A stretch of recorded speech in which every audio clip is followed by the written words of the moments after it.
ہاں تو اب کیونکہ ہوتا یہ شاہ تھا پھر یہ زیادہ آگے 6 مہینے 3 میں سکسیشن نہیں ہوتا. لیکن میں بتانا چاہوں گا اسٹیٹ کی پاور سر بہت بڑی ہے.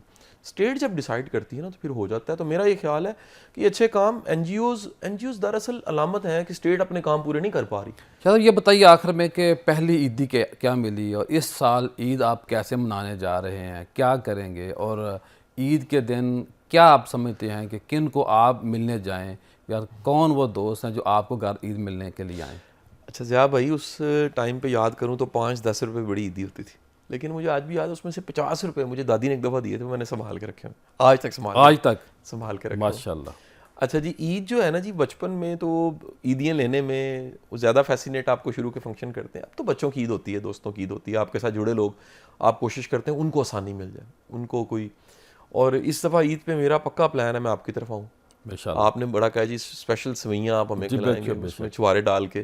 کتنے بجے آپ آ جائیں گے؟ آپ نے جو حکم کرنا ہے میں نے پہنچ جانا ہے. چلو انشاءاللہ میری خواہش ہے 10-11 بجے بلا لیں ویسے کوئی. جی بالکل ٹھیک ہے جی, 11 بجے میرا 11 بجے کچھ اور دوستوں کو بلا کی طرف ہم جی پوسٹ کریں گے تصویر سوشل میڈیا پہ, ہم دونوں میں انشاءاللہ پوسٹ ہوگی تصویر جی. جی انشاءاللہ جی. شاہ صاحب عید ملنے کے لیے تشریف لائیں گے, اور اس لیے میں تشریف کہہ رہا ہوں کہ بڑے ہیں, سید زادے ہیں, اور ہمارے اعلیٰ حضرت کہہ چکے ہیں کہ تیری نسل پاک میں بچہ بچہ نور کا, تو ہے عینی نور تیرا سب گرانہ نور کا. ماشاءاللہ یہ بہت ہی خوبصورت چہرہ ہے. اگر ان سے باتیں کی جائیں تو پورا دن بھی کی جا سکتی ہیں, لیکن ظاہر ہے پروگرام کا بھی ایک وقت ہوتا ہے, اور شاہ صاحب کی اپنی مصروفیات ہیں. آج ان کی بڑی مہربانی نے اپنا قیمتی وقت دیا. پروگرام کے بعد دوبارہ آپ سے ملاقات ہوتی ہے, جائیے گا کہیں مت. ملتے ہیں مختصر بریک کے بعد. بریک کے بعد خوش آمدید خواتین و حضرات. رمضان الکبیر ٹرانسمیشن آپ نیوز 1, ٹی وی 1 اور وسیب چینل پہ, یہ ماشاءاللہ ہمارے ادارے کو یہ سعادت حاصل ہو رہی ہے کہ ایک ٹرانسمیشن 3 چینل پر آپ کو سننے کو دیکھنے کو ملتی ہے. اور آپ کو یہ بتانا تھا ہمیشہ کی طرح کہ ماشاءاللہ جدید مقالات ضیاء رمضان, آپ کو رمضان کے حوالے سے کوئی بھی معلومات چاہیے تو آپ اس کتاب کو خرید کے معلومات لے سکتے ہیں. جب آپ اس کتاب کو پڑھیں گے تو آپ کو احساس ہوگا کہ مجھے رمضان کے مسائل, رمضان کے جو دیگر معمولات ہیں, جو ایام آتے ہیں, ان کی مکمل تفصیلات اس کتاب کے اندر سے مل گئی ہے. دوسرا آپ کو بتانا تھا ماشاءاللہ الحمدللہ الامین فاؤنڈیشن روزانہ کی طرح سحری اور افطار کا مسلسل انتظام اور اہتمام کر رہی ہے, اور مخیر حضرات سے خواہش ہے کہ ان سے درخواست ہے کہ آگے بڑھے, ہمارا دست و بازو بنے. انشاءاللہ مہمان بڑھتے جا رہے ہیں اور مزید بڑھیں گے. اب آج کا جو موضوع ہے وہ موضوع ہے اسلام میں ٹریفک قوانین کا حل, کیونکہ اسلام دین فطرت ہے. یہ موضوع آپ کو کہیں اور نہیں ملے گا, ہمارے چینل پر ملے گا. وہ اس لیے ملے گا کہ ہم نے بات سوسائٹی کے جو بنیادی مسائل ہیں اس کے اوپر کرنی ہے. اب دیکھیے رمضان کے اندر لوگوں کے روزے راستے میں کھل جاتے ہیں, کوئی اتنا برا حال ہوتا ہے سڑکوں کے اوپر کہ بندہ دنگ رہ جاتا ہے. لیکن اللہ کے نبی صلی اللہ علیہ وسلم نے صحابہ کو اس دور کہا تھا کہ اے میرے صحابہ راستے کا حق ادا کرو. اور یہ بخاری شریف کی روایت ہے. قرآن پاک کی ایک آیت کا مفہوم یہ ہے کہ زمین پر اکڑ کر نہ چلو, اور زمین کو آپ پھاڑ نہیں سکتے, ان کے تحمل سے چلو. پھر ساتھ کی بھی فرمایا کہ جو مرضی کر لو, آپ پہاڑ کی بلندی حاصل نہیں کر سکتے. اور ساتھ اللہ کے نبی نے یہ بھی فرمایا کہ باوقار طریقے سے چلنا چاہیے, نہ بہت تیز نہ بہت کم. اور حجت الوداع کے موقع کے اوپر صحابہ فرماتے ہیں کہ اللہ کے نبی جب دیکھتے کہ راستہ آگے اوپن ہے تو آپ تیزی سے چلتے. اور ساتھ ہم نے یہ بھی بتانا ہے کہ جہاں ہارن بجانا منع لکھا ہوتا ہے, جیسے ہاسپٹل ہوتے ہیں, اسکول ہوتے ہیں, تو وہاں ہارن بجانا گناہ ہوتا ہے.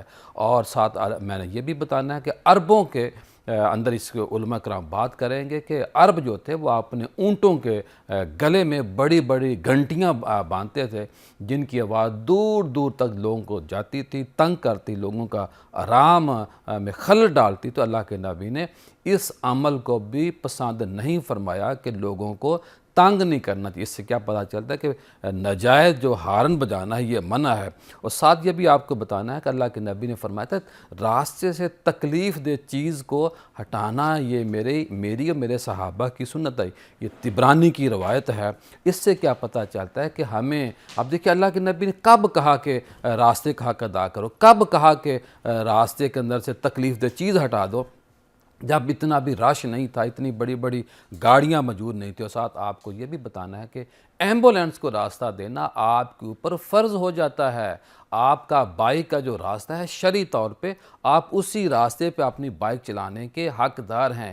گاڑی والی لائن پہ آپ کا بائک چلانا گناہ ہے، سائیکل چلانا گناہ ہے۔ اسی طرح جو گاڑی والے حضرات ہیں ان کو سائیکل والی بائک والی لائن پہ نہیں آنا چاہیے، اور جہاں لکھا ہوا ہو کہ یہاں پارکنگ ممنوع ہے، گاڑی کھڑی کرنی نہیں، تو وہاں آپ جب گاڑی کھڑا کریں گے تو ریاست آپ کے اوپر شرعی طور پہ حد بھی لگا سکتی ہے، یعنی کہ شریعت ان کو گناہ گار نہیں کہتی بلکہ بہتر سمجھتی ہے کہ جب آپ کو جرمانہ کریں گے، جب آپ کو فزیکلی جرمانہ کریں گے، اور ساتھ آپ کو مالی جرمانہ بھی کریں گے۔ اور ساتھ آپ کو یہ بھی بتانا ہے کہ اللہ کے نبی نے فرمایا تھا کہ جلد بازی جو ہے یہ شیطان کا عمل ہے، اور جب جرمانے کی بات ہوتی ہے یہ بھی شرعی طور پر درست ہے۔ اور ایک جنگ کے موقع پر ایک صحابی نے یعنی کہ جو پیتل کا اس وقت ایک کور سر کے اوپر رکھا جاتا تھا، اس کو پہننے کے بغیر اللہ کے نبی نے دیکھا کہ صحابی جانے کی کوشش کر، اللہ کے نبی اس صحابی کو بلایا اور کہا کہ پہلے یہ پیتل کا جو کور ہے اس کو اپنے سر پہ رکھ لو، ڈھانپ لو۔ حالانکہ امامہ شریف پہلے یقیناً پہنا ہوگا اس صحابی نے، تو صحابی کو کیا کہا کہ پہلے امامہ اتار لو، اوپر آپ نے یہ ہیلمٹ نما جو چیز ہے یہ پہن لو، تاکہ آپ جنگ میں جا رہے غیر معمولی حالت میں جا رہے ہیں۔ تو خواتین و حضرات آپ کو بتانا یہ کہ جب ریاست یہ کہے، قانون یہ کہے کہ ہیلمٹ آپ کے اوپر لازم ہے، تو پھر ہیلمٹ آپ کے اوپر شرعی طور پر ضروری ہے، کیونکہ جہاد کی مانند ہی سفر ہوتا ہے، کہیں بھی کچھ بھی آپ کے ساتھ حادثہ پیش آ سکتا ہے۔ اور جو اوور برج کی میں نے بات کرنی ہے، اوور برج یہ ہے کہ جہاں اوور برج ہوں وہاں سڑک کراس کرنا نیچے سے گناہ ہے، کیونکہ جب آپ سڑک کراس کریں گے تو آپ کا نقصان ہو سکتا ہے۔ اور ساتھ کیا ہے کہ جب سڑک کراس کر رہے ہوتے پیچھے گاڑیوں کی، بائک کی، رکشوں کی لائن جو لگ جاتی ہے، اس سے بھی آپ مجرم ریاست کے بھی بنتے ہیں، شریعت کے بھی بنتے ہیں لوگ، کیونکہ لوگوں کو آپ تنگ کر رہے ہوتے ہیں۔ اور ساتھ آپ کو یہ بھی بتانا ہے کہ جب کوئی بندہ پولیس کا یونیفارم پہن کے قانون کی خلاف ورزی کرتا ہے، ڈاکٹر کا لباس پہن کے قانون کی خلاف ورزی کرتا ہے، وکیل کا لباس پہن کے قانون کی خلاف ورزی کرتا ہے، تو یا عالم دین امامہ یا ٹوپی پہن کے داڑھی شریف رکھ کے قانون کی خلاف ورزی کرتا ہے، تو پھر بات زیادہ بڑھ جاتی ہے، کیونکہ جو ڈاکٹر ہے اس کی زیادہ ذمہ داری، وہ عام شہری دی خاص شہری ہے، وکیل جو اس کا کوٹ ہے وہ یہ بتا رہا ہے یہ وکیل ہے، اس کی زیادہ ذمہ داری بن جاتی ہے۔ جو ڈاکٹر ہے، جو پولیس والا بندہ ہے، کیونکہ وہ اسٹیٹ کے ذمہ دار لوگ ہوتے ہیں، وہ ایسے سسٹم میں نہیں آ جاتے بلکہ لوگوں ان کی ایک پوری ٹریننگ ہوتی تھی۔ اس لیے ایسے ہی علماء کرام کو بھی چاہیے، ایسے ہی دیندار لوگوں کو چاہیے کہ ماشاءاللہ جب وہ بارش ہیں، امامے والے ہیں، ٹوپی والے ہیں، تو پھر ان کے اوپر زیادہ ذمہ داری ہے کہ وہ اپنے رویے کے اندر ایک احتیاط لے کے آئیں۔ جب سڑک کراس کریں تو دیکھیں کہ کیا سڑک کراس کرنی یہاں بنتی بھی ہے نہیں بنتی، بریک لگانا یہاں بنتی بھی ہے نہیں بنتی، سپیڈ کہاں تیز کرنی ہے، کہاں کم کرنی ہے۔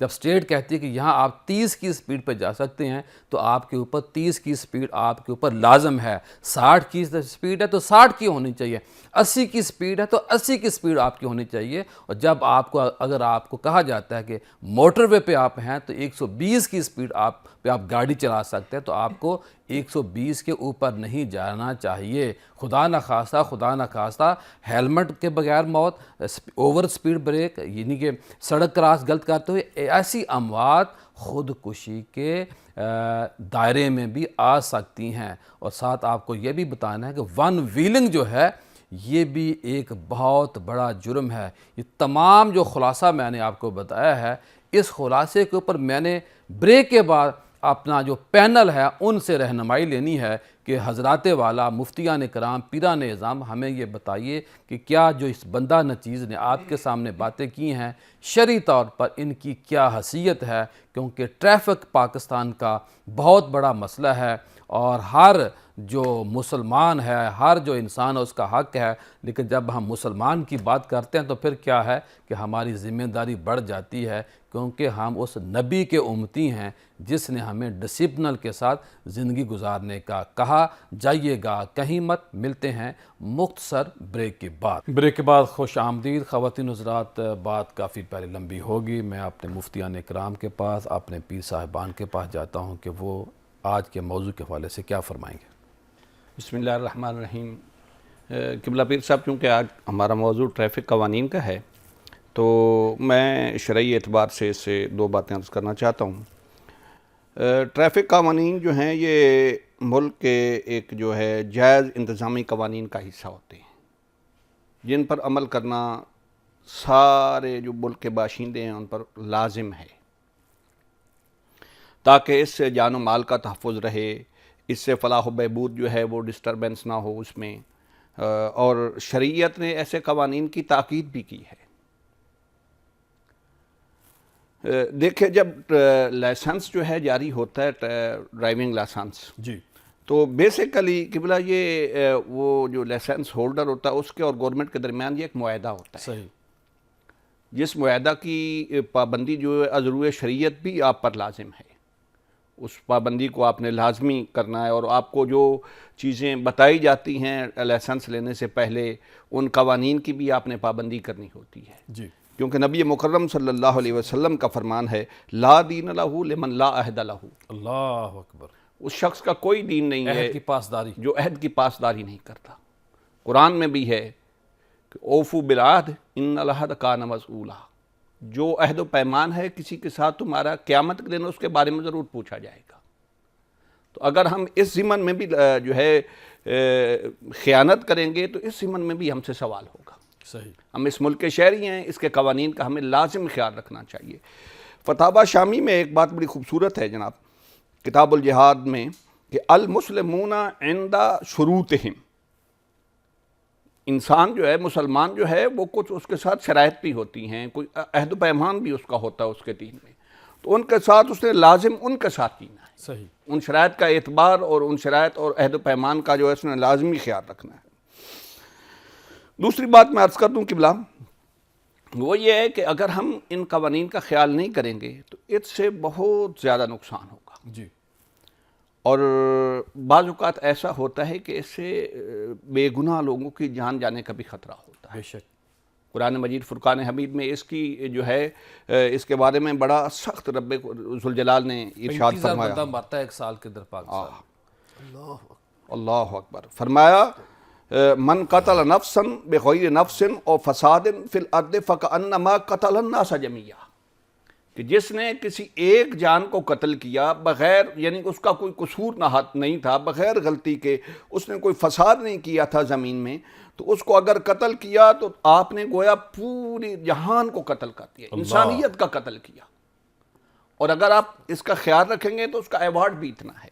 ماشاءاللہ، فرمایا ومن احیاھا فکأنما احیا الناس جميعا، اور اگر آپ نے قانون کی پاسداری کرتے ہوئے کسی ایک کی جان بچائی تو گویا آپ نے پورے جہان کی جان بچائی۔ اللہ اکبر، اب آتے ہیں حدیث کی طرف۔ جی، آقا نعمت صلی اللہ علیہ وسلم نے ارشاد فرمایا، ابن ماجہ شریف کی حدیث ہے، کہ مسلمان کی جان کی حرمت کو کعبے کی حرمت سے زیادہ جو ہے محترم میرے آقا نے قرار دیا۔ سبحان اللہ، سبحان، کعبے کی حرمت سے زیادہ مسلمان کی جان کی حرمت ہے۔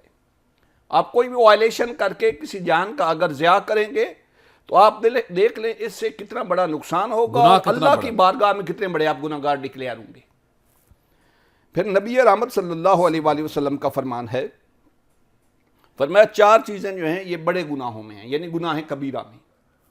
کون سی 4 چیزیں؟ شرک کرنا، کسی جان کو قتل کرنا، والدین کی نافرمانی کرنا، اور جھوٹی گواہی دینا۔ صحیح، تو جو احادیث میں گناہ کبیرہ ہے ان میں سے ایک یہ بھی گناہ ہے کہ کسی جان کو آپ بغیر کسی قصور کے، غلطی کے قتل کر دیں۔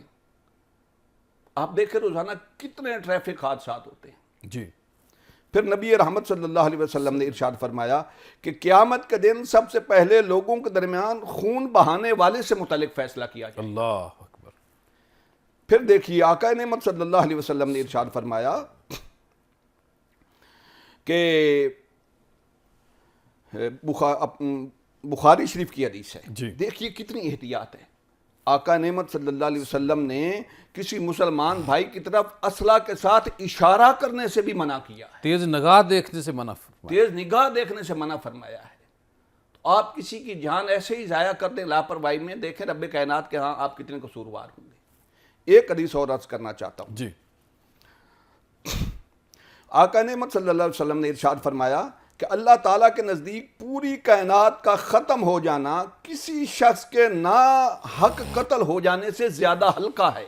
اللہ اکبر۔ یعنی پوری کائنات ختم ہو جائے ایک طرف اور کسی ایک ناحق جان کو قتل کر دیا جائے، یہ اس پر بھاری گناہ ہے۔ جناب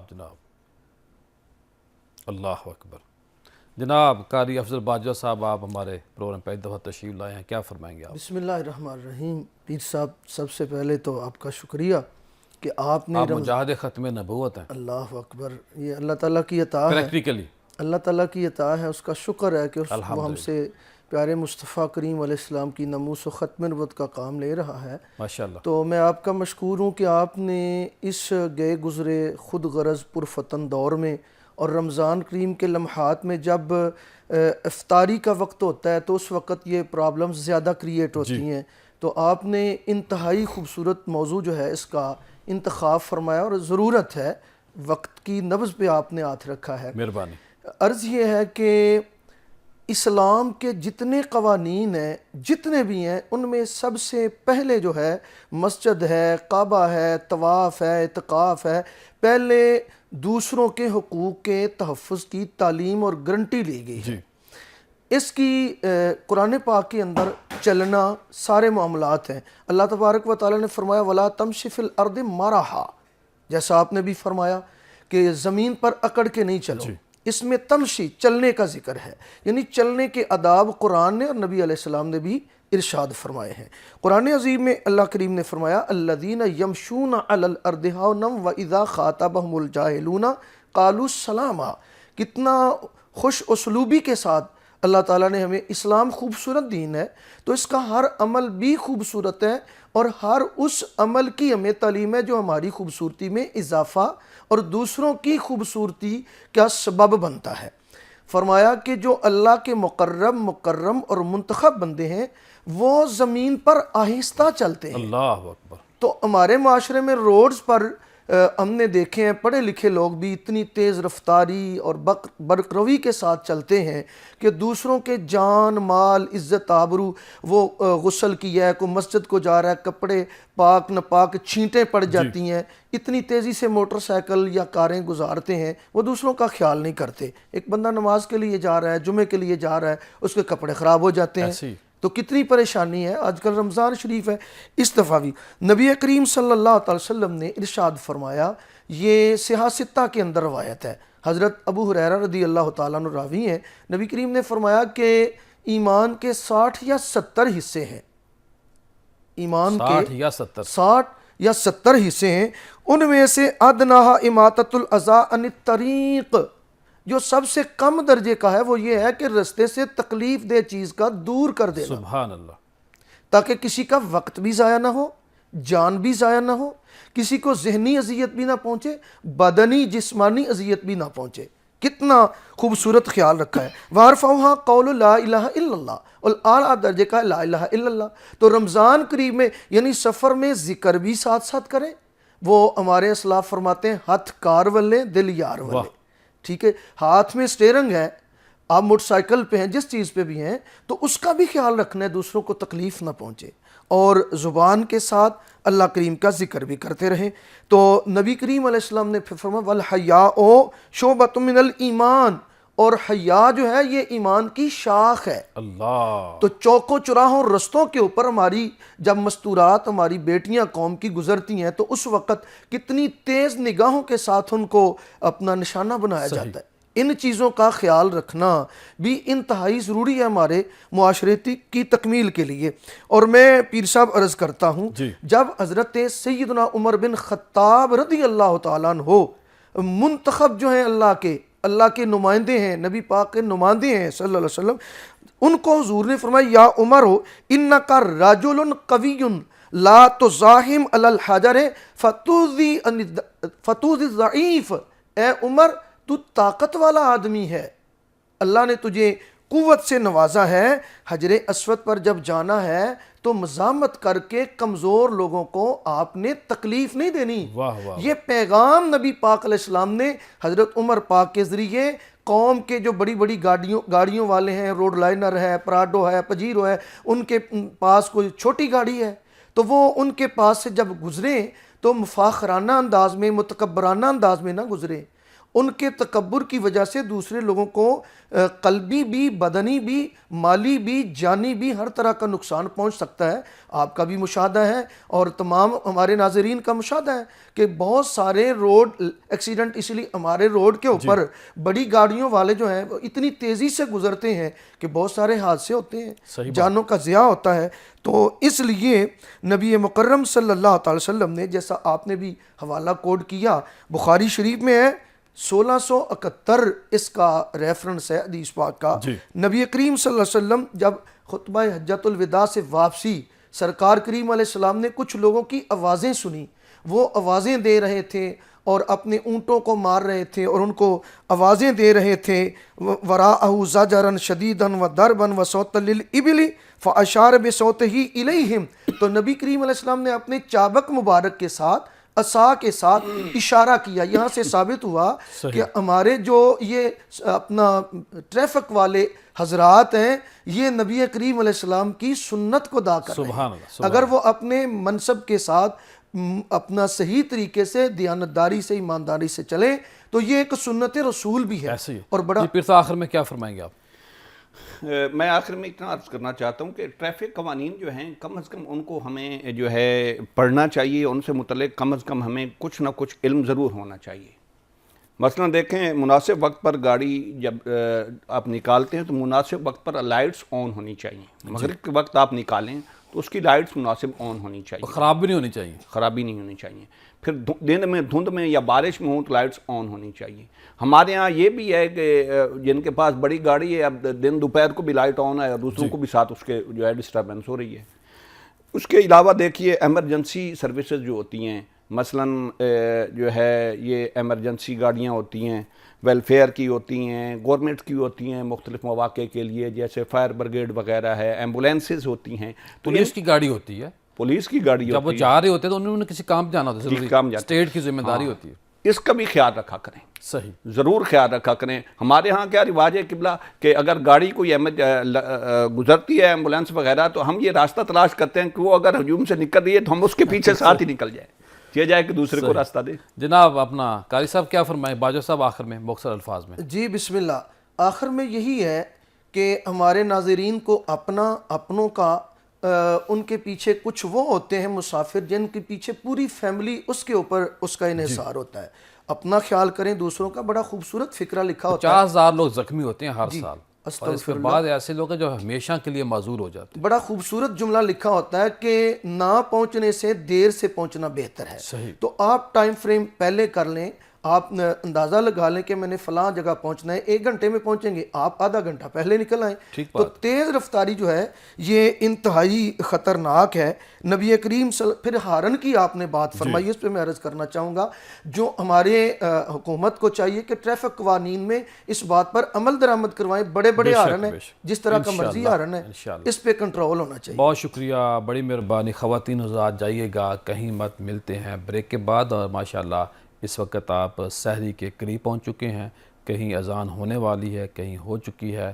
پروگرام کا سلسلہ جاری ہے, ملتے ہیں بریک کے بعد. بریک کے بعد خوش آمدید خواتین حضرات, مفتی شاہد مدنی صاحب موجود ہیں. ہم ان سے پوچھیں گے جو آسرا فاؤنڈیشن ہے یہ کیا کیا کام کرتی ہے, اس کے بعد جو رمضان کے مسائل ہیں, جو روزے کے مسائل, اس کے اوپر بات ہوگی. بسم اللہ الرحمن الرحیم. آسرا فاؤنڈیشن ضلع ناروال میں ہم نے یہ عرصہ 1.5 سال سے قائم کی ہے, اور اس کے الحمدللہ ماہانہ راشن مستحق فیملیز کو تقسیم کیا جاتا ہے. اور اس کے علاوہ یتیم اور غریب بچیوں کی شادیاں جو ہیں اس کا الحمدللہ باقاعدہ انتظام ہوتا ہے. اس کے علاوہ ابھی ہم ایک بڑا پروجیکٹ آسرا ایمبولنس کے طور پہ جو ہے وہ سٹارٹ کرنے جا رہے ہیں، جو اس علاقے کے لیے میں سمجھتا ہوں کہ لاہور میں لے کے آنا اور بڑے شہروں میں لے کے آنے میں بڑا ممید اور معاون ثابت ہوگا۔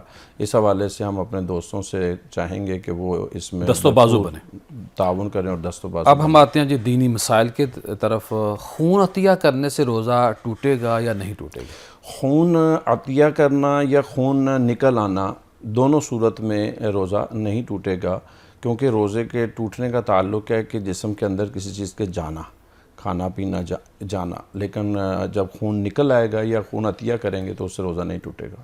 لپسٹک لگانے سے روزہ ٹوٹے گا یا نہیں ٹوٹے گا؟ لپسٹک لگانے سے روزہ اس صورت میں ٹوٹ سکتا ہے کہ اگر لپسٹک ایسی لگائی ہے کہ جو آہستہ آہستہ جو ہے وہ گھل کر تو اس کا ٹیسٹ حلق میں فیل ہوگا، اگر نہیں تو پھر نہیں ٹوٹے گا، لہذا احتیاط کرنی چاہیے۔ ٹوتھ پیسٹ روزے میں لگانا، کرنا، برش کرنا، سمپل برش کرنا اس سے تو روزہ نہیں ٹوٹے گا، وہ تو دانتوں کی صفائی کے لیے اگر کیا جائے تو اس سے کوئی حرج نہیں ہے۔ ہاں اگر ٹوتھ برش کے ساتھ پیسٹ بھی یوز کر رہے ہیں جو نارملی ہم کرتے ہیں تو اس صورت میں کیونکہ قوی امکان یہ ہوتا ہے کہ اس کے ذرات حلق میں جائیں گے، اس لیے ٹوتھ برش روزے میں نہ کیا جائے، روزہ ٹوٹ جائے گا۔ سرما لگانے سے روزہ ٹوٹے گا یا نہیں ٹوٹے گا؟ سرما لگانے سے روزہ نہیں ٹوٹے گا، سرما لگانا تو سنت ہے، نہیں ٹوٹے گا۔ انسولین کی کیا شرعی حیثیت ہے روزے کی حالت میں اگر وہ مجبوری ہو لگانی پڑے؟ انسولین ڈائبٹیز پیشنٹس جو ہیں ان کو لگانے کی ضرورت ہوتی ہے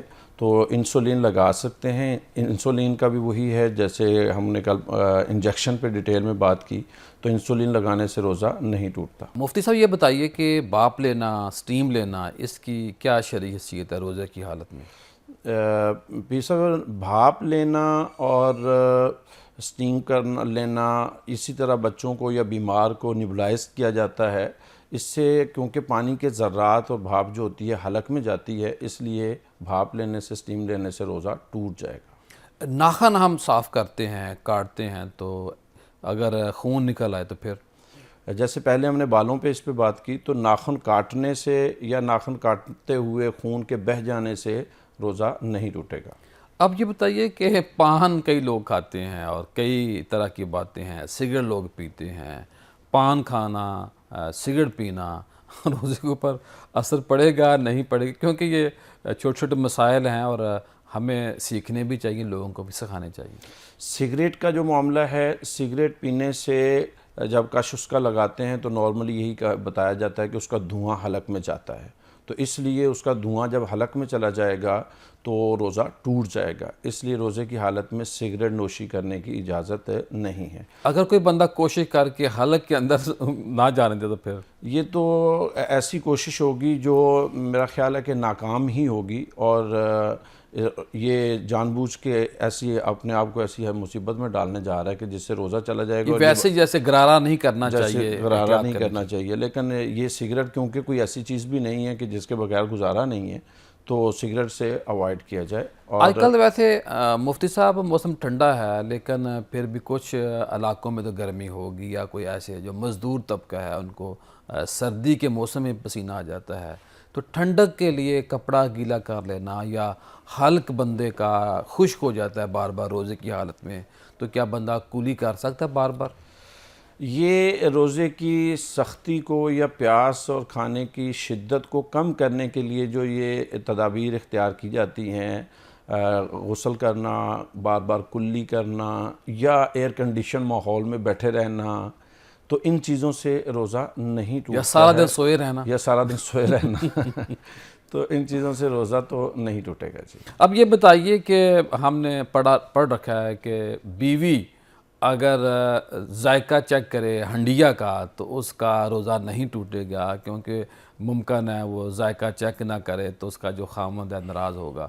تو کیا اس کی تھوڑی سی بات کر دیں، ساتھ ہمیں یہ بھی بتائیے کہ جو ہمارے کوک ہوتے ہیں وہ بھی بیوی کے ذمے میں آتے ہیں، کیا ان کی شرعی سیدھا ہوٹلز کا کام ہوتا ہے، کیا کہیں گے اس کے اوپر؟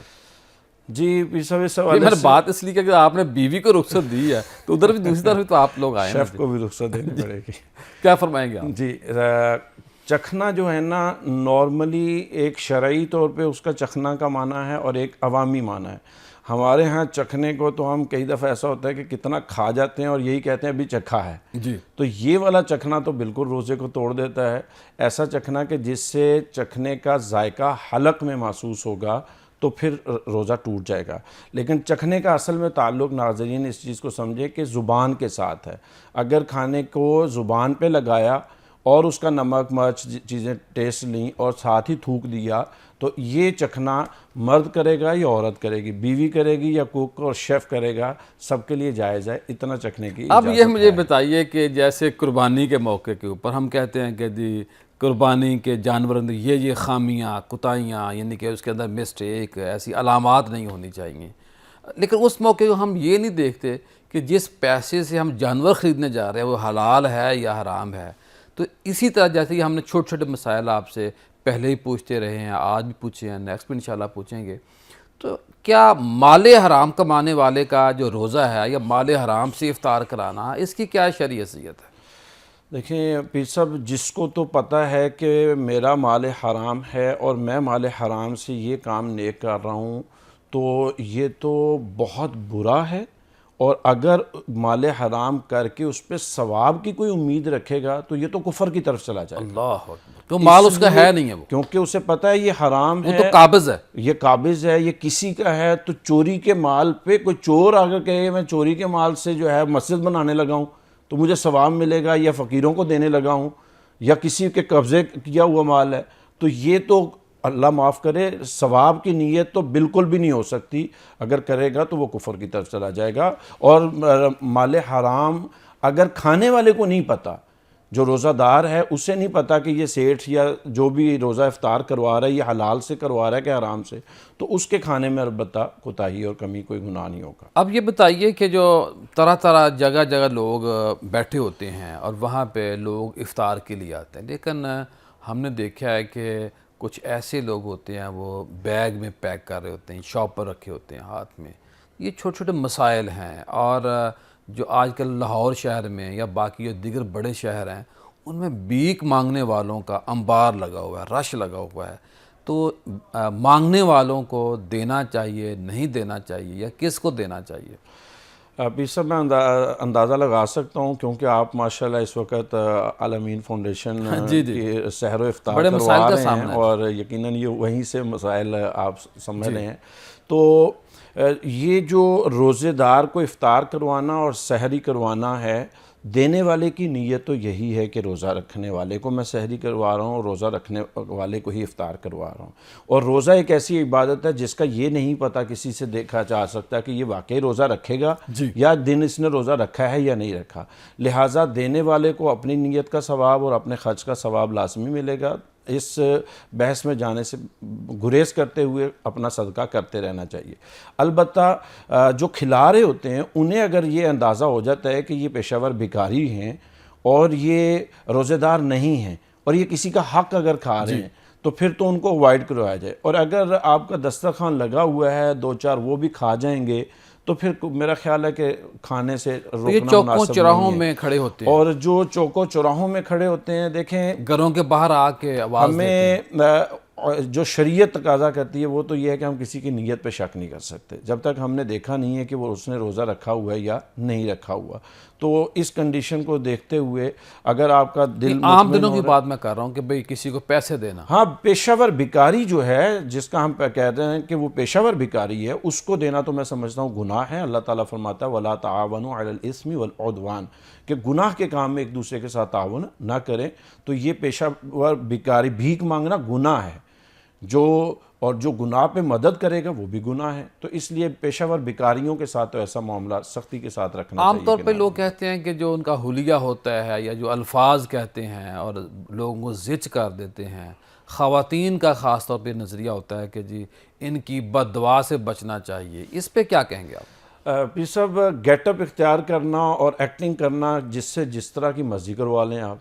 یہ جس دور سے ہم گزر رہے ہیں یہاں سیٹس کو بھی غریب بنا کے پیش کرنا چاہیں تو وہ بننے کے لیے تیار ہو جاتا ہے.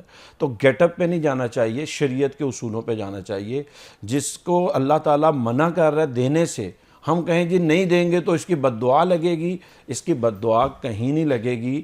اور وہ پنجابی میں محاورہ ہے نا کہ کسائی کے کہنے سے بھینسیں نہیں مر جاتی ہوتی، تو اس طرح ان کی بد دعا کا کوئی اثر نہیں. بہت شکریہ مفتی صاحب. خواتین حضرات، مفتی صاحب سے ہم نے چھوٹے چھوٹے مسائل پوچھے. ان مسائل کا علم ہونا چاہیے. اگر آپ کو علم ہے تو پھر ان مسائل کو باقی لوگوں سے شیئر کرنا چاہیے. جب آپ اس ویڈیو کو، اس چینل کو دیکھیں گے تو پھر آپ ان ویڈیو کو، اس گفتگو کو آگے شیئر کریں. جب آپ اس مقدس اور پاکیزہ اور شرعی گفتگو کو آگے شیئر کریں گے تو یہ صدقہ جاریہ بن جائے گا. اور خواتین حضرات، ماشاءاللہ کہیں اذان ہو چکی ہے، کہیں ہونے والی ہے، اور ہم نے رمضان کی برکتوں اور بہاروں کو سمیٹنا ہے. اور میں ہمیشہ کی طرح آپ سے کہہ رہا ہوں کہ روز ایک پارہ پڑھنا ہے، تاکہ جب ہم 30 رمضان یا 29 رمضان حاصل کریں، روزے رکھیں، تو پھر ہمارے اندر وہ ایک تبدیلی ہے. تبدیلی کیسے؟ جو ہم نے قرآن پاک ترجمے کے ساتھ پڑھنا ہے. تو میں نے کہا آپ کو پہلے بھی کہ میرے نبی کی سنت ہے کہ رمضان کے اندر کم از کم ایک بار قرآن پاک کو مکمل کرنا. کل دوبارہ آپ سے ملاقات ہوگی. السلام علیکم.